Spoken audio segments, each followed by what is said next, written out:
현대사회에는 오은영 박사가 말하는 것처럼 금쪽이들이 참 많습니다.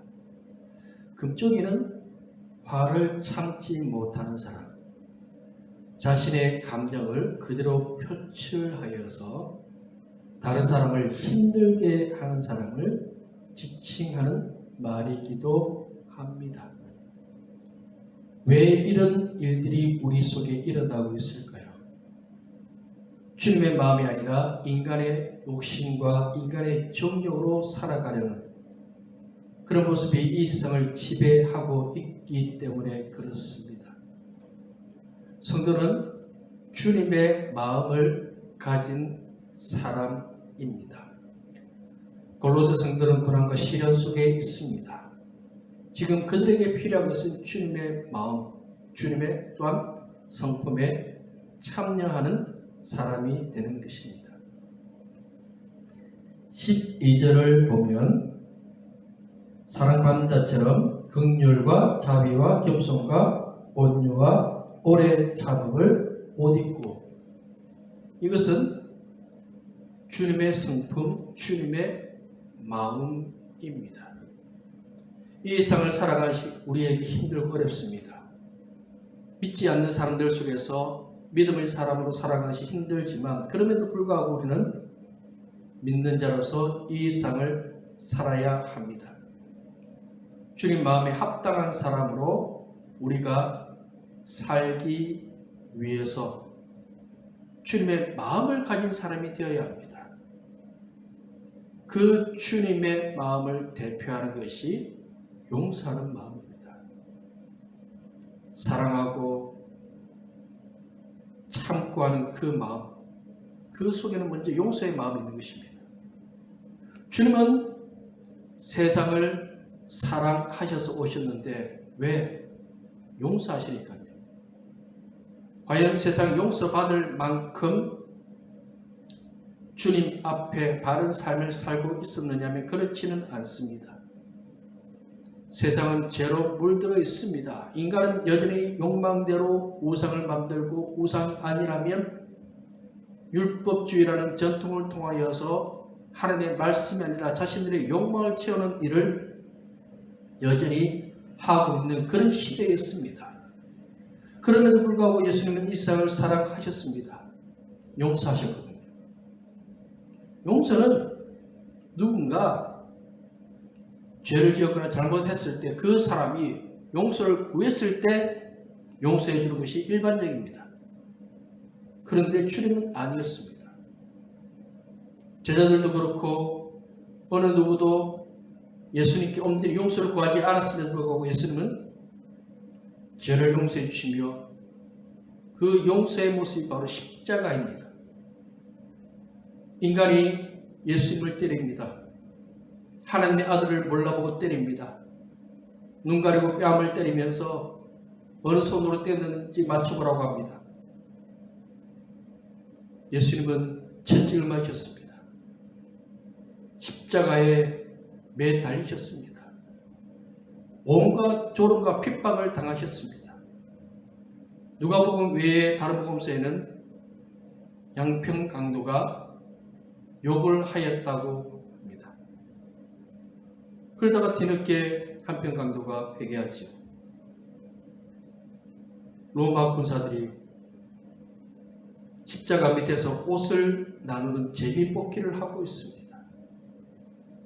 지나가는 사람들마다 손가락질합니다. 하나님의 아들이면 뛰어내리라고 합니다. 그런 모욕을 예수님은 참으셨습니다. 이 세상을 사랑하셨고 용서하셨으니까요. 우리에게 그런 마음 필요합니다. 누가 나에게 잘해주니까, 주고받는 관계이니까 우리가 용서하고 이해하고 용납하고 받아들이는 그런 모습이 아니라 주님의 마음을 가지고 우리는 이 세상을 사는 사람이 되어져야 합니다. 그럴 때 내 마음에 들지 않아도, 내 마음을 흡족하게 해주지 않아도, 오히려 반대편에 있다 할지라도 그럼에도 불구하고 그 사람을 위해서 기도해 주고자 하는 그런 마음을 가진 사람이 되어질 때 참된 성도로서의 삶을 살 수 있게 되어지는 것입니다. 주님은 이 용서 속에 사랑을 다하라고 말씀하고 있습니다. 세상은 사랑받을 자격이 안 됩니다. 사랑받을 만합니까? 예수님의 제자들 예수님이 고난당하실 때 다 도망가 버렸습니다. 숨었습니다. 스데반 집사를 때렸던 죽였던 그 바울이 과연 사랑받을 만한 사람입니까? 그런데 예수님은 핍박자 바울까지도 사랑하셨습니다. 어찌하여 나를 핍박하느냐고 하셨던 그 바울, 그를 사랑하셨습니다. 우리는 사랑받을 자격이 없음에도 주님은 우리를 끔찍히 사랑하신다고 지금도 우리에게 말씀하고 있습니다. 세상은 분노하라고 합니다. 돌을 던지라고 합니다. 내 탓이 아니고 남 탓이고 사회 탓이고 환경 탓이고 상황 탓이라고 이야기를 합니다. 그렇게 서로 적대적이고 댓글을 달면서도 그 사람이 죽든 말든 끊임없이 비난하고 손가락질하고 그런 모습에 우리는 어느 순간부터인가 익숙해져 있습니다. 우리에게 진짜 필요한 것은 주님의 사랑입니다. 주님의 그 성품에 참여한 사람으로서 십자가의 은혜를 깨달았다면 주님처럼 사랑하고 용납하고 이해하고자 하는 그런 마음을 가진 사람이 되어져야 한다고 하는 것입니다. 교회는 사랑하는 곳입니다. 부족하고 연약한 사람들이 더 사랑하기 위해서 모인 곳이 교회입니다. 두 번째로 그리스도의 평강이 너희 마음을 주장하게 하라고 했습니다. 골로새 성도들 고난이 있습니다. 예수 믿는 것을 인하여서 아픔이 있습니다. 힘들고 어려운 일들이 그들 속에 놓여 있습니다. 사회로 나가면 그들은 여러 가지 손해를 보는 일을 할 수밖에 없고 상사람들이 하지 않는 일을 하고 상사람들이 하는 일을 하지 않습니다. 다른 삶을 삽니다. 때로는 가난할 수 있습니다. 힘든 삶을 살 수 있습니다. 고난당하고 핍박당하는 삶을 살 수 있습니다. 고난이 있는데 어떻게 평강이 임할 수 있겠습니까?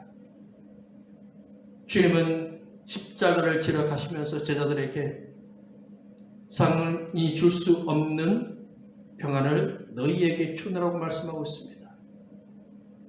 제자들은 두려울 수밖에 없습니다. 그들이 진정한 평안을 깨달은 것은 성령의 충만을 받고 난 이후였습니다. 주님이 나와 함께 하심을 깨달을 때 진정한 평안의 은혜가 그들 가운데 임하게 되어졌습니다. 사람의 감정이라는 것은 내 마음대로 되어지지 않습니다. 내가 평안해야지 한다고 평안한 마음이 드는 것도 아닙니다. 눈에 보이는데요. 돈이 없는데요. 삶이 고달하고 힘들고 아프고 내일 당장 뭘 먹고 살아야 할지, 내일 당장 무슨 일을 하고 지내야 할지 풀리지 않는 숙제들과 많은 문제들이 우리의 삶 속에 있는데 예수 믿음으로 인하여서 고난하고 아프고 힘들고 어려운 일들이 골로새 성도들에게 있는데 어떻게 평강의 마음을 가질 수 있겠습니까? 이 마음은 주님이 주시는 마음입니다. 내가 평강해야지가 아니라 주님이 평강의 마음을 주시면 평안할 수 있습니다. 많이 가졌다고 평강의 마음을 가지는 것이 아니라 주님의 마음을 가질 때 평강의 마음을 가질 수 있습니다. 많이 가지면 당연히 평안해야 되지 않습니까? 그런데 그렇지 않았습니다. 오히려 불편하고 힘들고 고통스럽고 빼앗기지 아니하려고 하는 모습을 가진 것이 인간의 모습입니다. 더 가지면 많이 누리면서 살 수는 있습니다. 그런데 진정한 평강은 그곳에 없었습니다. 왜? 하나님의 마음이 그 속에 없었기 때문에 그러한 것입니다. 사울이 왕이 되었습니다. 많은 것을 누리며 살게 되었습니다. 얻게 되었습니다. 그런데 그때부터 불안과 초조의 마음이 그를 지배하기 시작하였습니다. 악신이 들립니다. 이상행동을 하기 시작합니다. 사람을 구분하지 못하고 적과 악원을 구분하지 못합니다. 자신을 위해서 목숨 걸고 싸우는 부하들을 내쫓았습니다. 다윗은 신실한 사람이었습니다. 사울을 위해서 목숨 걸고 싸웠던 부하이며 사위입니다. 가족입니다. 그럼에도 불구하고 믿을 수가 없었습니다. 불안과 염려의 마음이 그를 지배하니까 다른 것들이 자꾸 그 속에 들어와서 그 생각을 혼란 속으로 빠뜨리고 있었던 것입니다. 이것을 조심해야 합니다. 우리의 마음을 평안하게 유지할 수 있는 사람이 되어야 합니다. 혼란하게 만들고 틈을 주고 잘못되어진 그런 생각 속에 빠져들게 되어지면 평안의 마음을 갖지 못합니다. 다윗이 광야로 나갔는데 그는 평안의 마음을 가졌습니다. 왜냐하면 하나님이 나의 목자가 되신다는 것을 누구보다도 잘 알고 있었기 때문입니다. 우리의 삶의 주인은 주님이십니다. 내가 인도자가 되고 내가 이 상을 바꾸려고 하면 되어지지 않습니다. 왜? 내가 삶을 바꾸는 사람이 아니거든요. 사람에게는 분명한 한계가 있습니다. 내일 무슨 일이 일어날지 알지 못합니다. 오늘 좋다가도 내일 또 안 좋은 일이 있을 수 있고, 오늘 안 좋은 일이 있어도 내일 또 좋은 일이 있을 수 있습니다.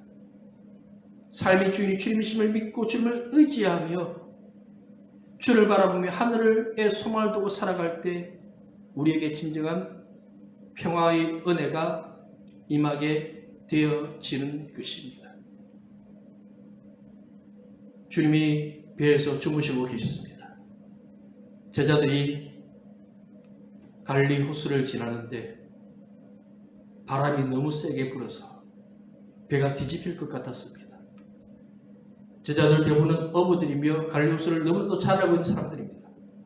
그런데 그들은 아무것도 할 수 없었습니다. 어부들이 그 물길 누구보다도 잘 알고 있던 사람들이 그 폭풍에 갇혀서 두려움에 떨고 있었습니다. 그리고 주님을 깨웁니다. 주님이 바람을 잠잠하게 하셨습니다. 그들이 알지 못했던 것은 그 배에 주님이 계시는 것입니다. 주님이 계시면 그 바람까지도 잠잠하게 만들어 주십니다. 우리의 삶을, 우리의 마음을 주님께 드리는 성도가 되어야 합니다. 우리는 어떤 상황들이 이해가 되지 않습니다. 우리의 삶이 이해가 되어지지 않습니다. 그럼에도 불구하고 주님, 제 상황을 주님께 드립니다. 우리 아이의 문제를 주님께 드립니다. 제 직장의 문제를 주님께 드립니다. 주님이 풀어주시고 주님이 해결하여 주시고 주님이 인도하여 주시옵소서. 그렇게 기도하면서 우리가 살기 시작할 때 우리 속에 평안의 은혜가 임하게 되어지는 것입니다. 내가 자꾸 하려고 하다 보니까 지치고 힘들고 안 되니까 화나고 짜증이 나고 원망과 불평의 마음들이 쏟아지게 되어집니다. 주님을 따라가십시오. 주님이 주신 그 평안의 은혜가 우리 속에 있음을 다시 한 번 더 깨달으시기 바랍니다. 마지막으로 모든 일에 우리는 감사하는 사람이 되어져야 합니다. 16절을 보면 그리스도의 말씀이 너희 속에 풍성히 가하여 모든 지혜로 피차 가르치며 권면하고 시와 찬송과 신령한 노래를 부르며 감사하는 마음으로 하나님을 찬양하고 또 무엇을 하든지 말이나 일이나 다 주 예수의 이름으로 하고 그를 힘입어 하나님 아버지께 감사하라. 16절은 예배입니다. 예배 속에서 하나님을 찬양하고 하나님께 감사하는 성도의 모습이 있어야 합니다. 우리가 다시 회복해야 할 것은 예배입니다. 하나님께 예배하는 것, 하나님께 기도하고 찬양하고 말씀을 듣고 그렇게 살아갈 수 있는 성도가 되어져야 합니다.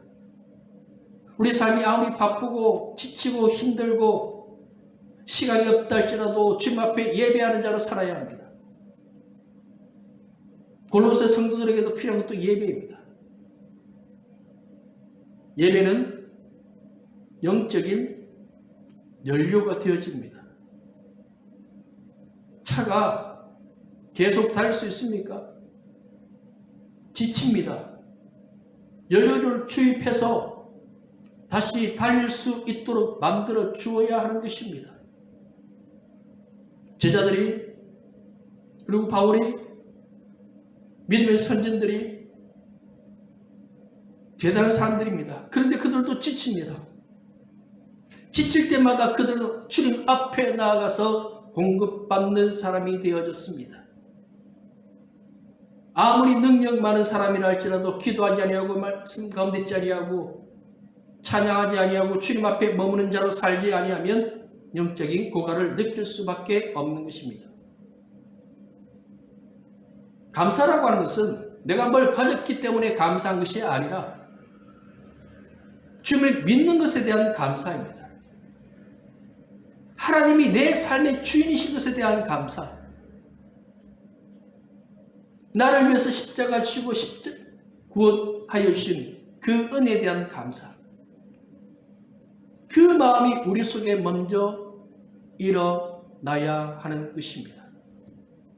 그런 감사가 없이 그냥 세상적으로 누리는 것에 대해서만 감사하는 마음을 가지면 오늘 감사했다가 없으면 또 원망하고 그렇게 되어지는 것입니다. 먼저 성도는 예배자가 되어야 합니다. 예수님이 우물가의 여인에게 말씀하신 것이 예배자를 참는 것입니다.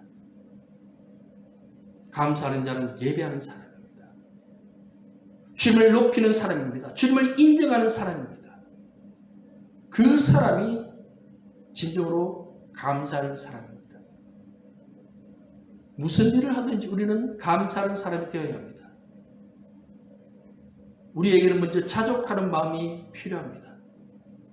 없는 것에 대해서 원망하는 것이 아니라 지금 주어진 것에 대해서 감사하는 마음을 가져야 합니다.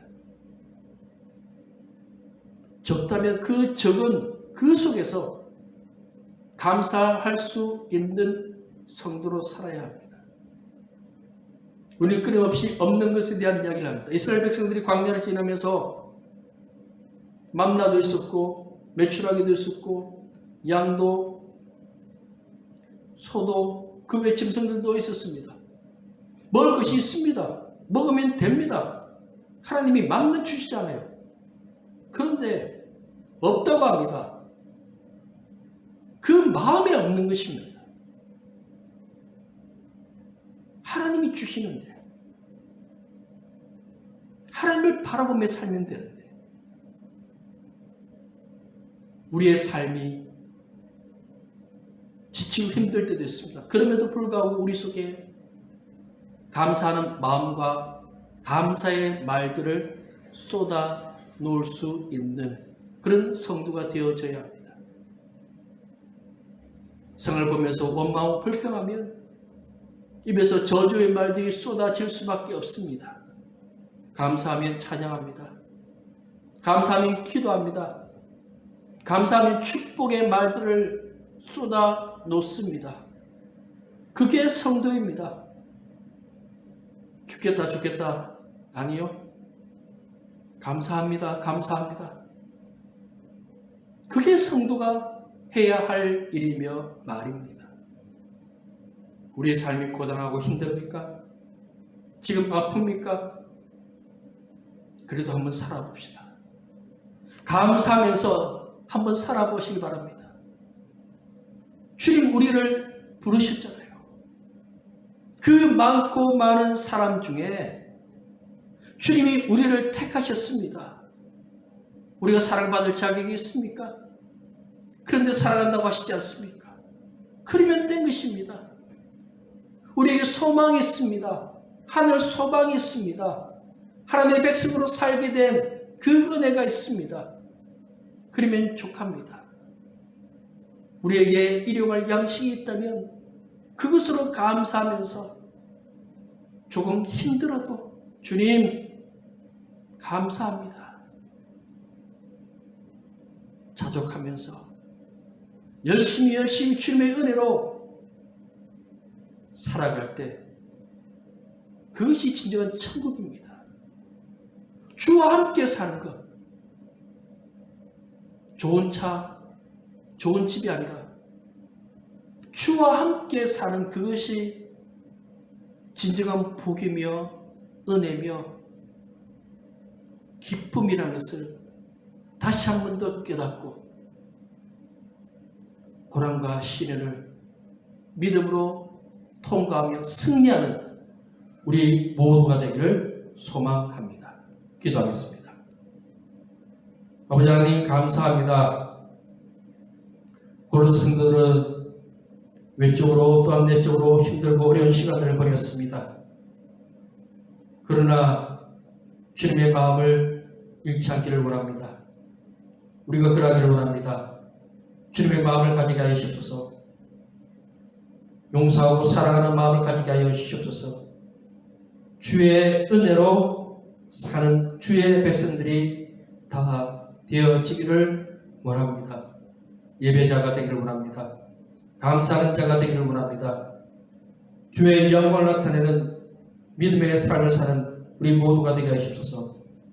환경에 상관없이 주님의 성품에 참여한 자로서 주님의 은혜를 또한 세상에 나타내는 주님의 영광의 도로 쓰임받는 우리 모두가 되기를 원하오니 함께하여 주시옵소서. 오늘도 내일도 감사하기를 원합니다. 예수님 이름으로 기도드립니다. 아멘.